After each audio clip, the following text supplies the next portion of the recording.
I think it's so profound because forgiveness is such a, I've talked about it before, but Ho'oponopono Mhm. is the Hawaiian kahuna practice of Yes. forgiveness.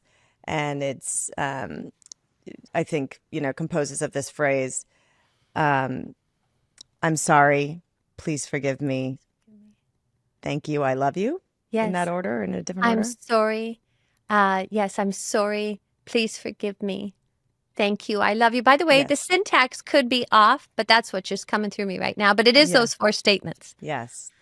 And it's anchored in the idea that like we are this is an illusion of separation. We are all different points of consciousness, but at our Mhm. source, Hmm. at the root, we are all one and we are all very connected. And so to and we show up and our energy is doing things and there's an orchestration and there's a lot of subconscious and unconscious things that we do. And so to practice Ho'oponopono, and I'm sorry, you could do it generally, you could do it specifically with a person, you Hmm. could do it to the planet. It takes full responsibility for us being one of these fractal points of consciousness that messes up. Hmm. And in whatever way we're contributing to the um, pain of someone else or the planet or Hmm. the collective, it's our version of taking responsibility and or gifting, you know, others that energy, and it's such a Hmm. beautiful practice. I don't It know if you want to is. speak to it, but Yes, it is such a beautiful practice. And I don't know, I look at it kind of as a clearing, a clearing tool, I suppose. I'll tell you when I do it. If I'm in the shower and I'm doing a scrub, I'm always doing my jojoba ono. Before I shower, my dry brushing. I love you. Thank you. Please forgive me. I'm sorry. So I'm literally doing jojoba ono while I'm dry brushing. If our daughter wakes up and has a nightmare and or just wakes up maybe not feeling well or something, and we have a one of those portable cameras. Um, I'll just sit and do Ho'oponopono. And I just whether it's my body, whether it's our child, whether I have a family member right now that's navigating a health challenge and dementia, and so it's one of those things that when you don't know what to do, or even you don't know what to say, because sometimes the act of doing nothing is actually really quite powerful. And just creating that space, I find that it's something so kind and loving, whether it's spoken externally or just done internally. And yeah, our daughter, she, sometimes we'll hear her in bed at night, and she's singing the song Ho'oponopono. And she'll be saying, "I love you, thank you." It's beautiful if you think, "I love you, thank you, please forgive me, I'm sorry." Just those four statements are so powerful and profound, and it connects us to our awareness and our attention to what we're grateful for, love itself. And what I also love about the forgiveness is, it's clearing, whether we're aware of it or not. It's just clearing, and I think I find it to be a really simple and yet such a healing, powerful practice. yeah. And And people don't even have to know that you're even doing it. I think that's what's so beautiful about it. So, the way, sometimes that can get a little wonky out there. You're at the grocery store and it's like, "Oh, Bono, I love you. Thank you. Please forgive me. I'm sorry."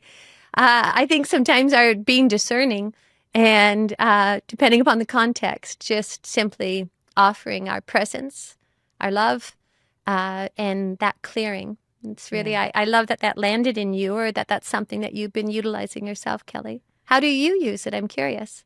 I do the same. I think it's sometimes it's a little heady to like, you and I have discussed on a personal level people that have betrayed us that we have felt we've given a lot to. So we Mm-hmm. feel like we give these people a lot and then they turn around and kind of, for lack of a better metaphor, bite the hand that feeds them and are very um, not grateful. And, it's, again, it's our expectation, and like there's attachment to our giving at the end of the day. So it's like, um, but it's so hurtful when you feel like you're being so generous and you like are genuinely wanting to uplift the life of this person, and then they turn around and kind of snake you.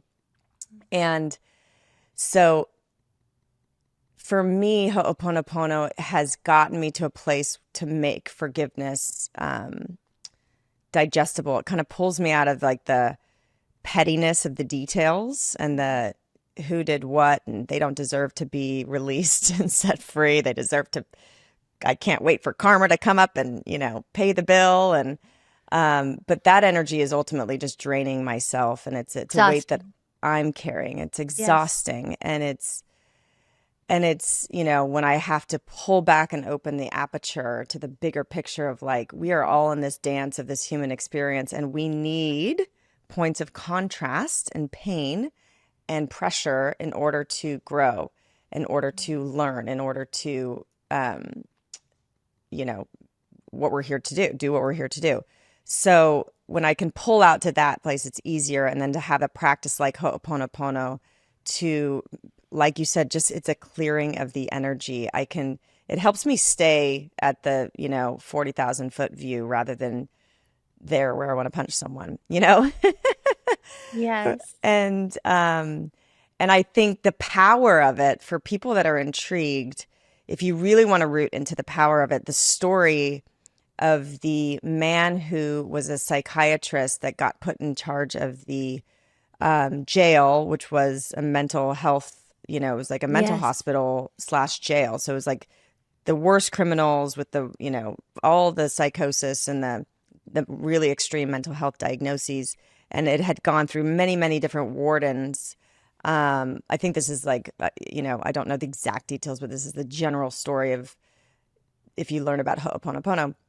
And so this new warden comes in, he's a psychiatrist, and for the first 4 months, rather than meeting with the patients or the, inmates one-on-one, he just Hmm. took out their files and every day did Ho'oponopono over their paperwork and their files and their Yeah. backstory. And like within months, like all of these, there was such profound shifts in the energy and the behavior Hmm. and the mental health of these inmates Hmm. that like after a year they were all like released. And like Yes. there was no more prison to warden.